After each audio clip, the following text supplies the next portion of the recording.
Hello friends, आज के इस वीडियो में हम बात करेंगे ग्राम पंचायत मुखिया के बारे में।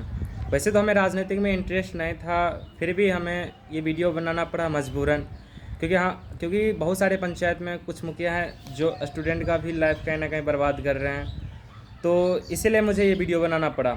और कोई भी मैं वीडियो बनाने से पहले इस वीडियो में कह देता हूँ कि मुझे कोई भी मुखिया से दुश्मनी नहीं है, पर्टिकुलर कोई दुश्मनी नहीं है। कि जिस पंचायत में अगर इस तरह का काम नहीं हो रहा है तो कहीं ना कहीं वो मुखिया उस पंचायत के लिए मतलब वो लायक नहीं है।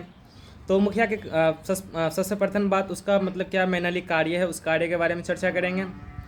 तो सबसे पहले जानते हैं कि किसी गांव के विकास का असली जिम्मेदार कौन होता है। तो आपका एक ही आंसर आएगा, हमारा मुखिया। कौन? हमारा मुखिया। तो नमस्कार दोस्तों, आज हम बात करेंगे ग्राम पंचायत के मुखिया के बारे में कि मुखिया का प्रमुख कार्य क्या होता है, ये चर्चा करेंगे। और अगला वीडियो में क्या हमारे पंचायत में ये सब काम हो रही है या नहीं, इस चीज़ के बारे में जानेंगे। सबसे पहला काम मुखिया का काम होता है सड़क, नाली और पेयजल की व्यवस्था करवाना।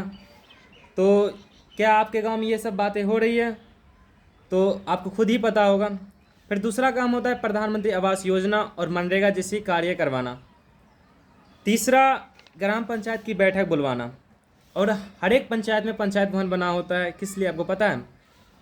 तो पंचायत भवन इसलिए बनाया जाता है कि वहाँ पे यानी कि एक पंचायत में अप्रोक्स में यानी कि लगभग 15 से 16 वार्ड होते हैं।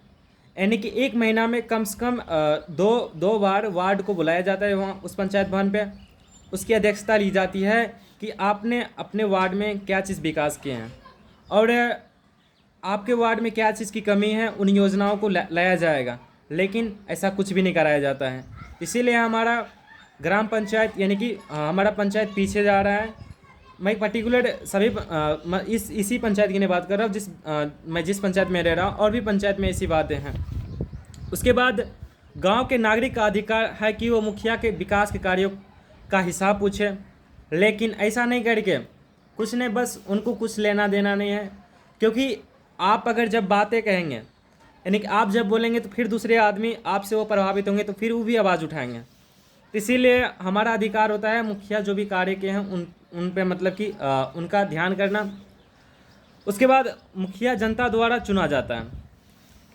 मुखिया जनता द्वारा चुना जाता है, उसका काम पूरे गांव का विकास करना होता है।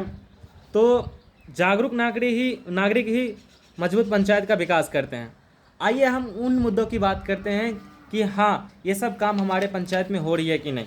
अब सवाल ये है कि हमारे गांव में सभी योजनाओं का लाभ सही लोगों तक पहुंच रहा है। तो क्या सड़क, नाली, पानी, शौचालय और आवास जैसी सुविधा ज़रूरतमंद लोगों की पहुंच रही है?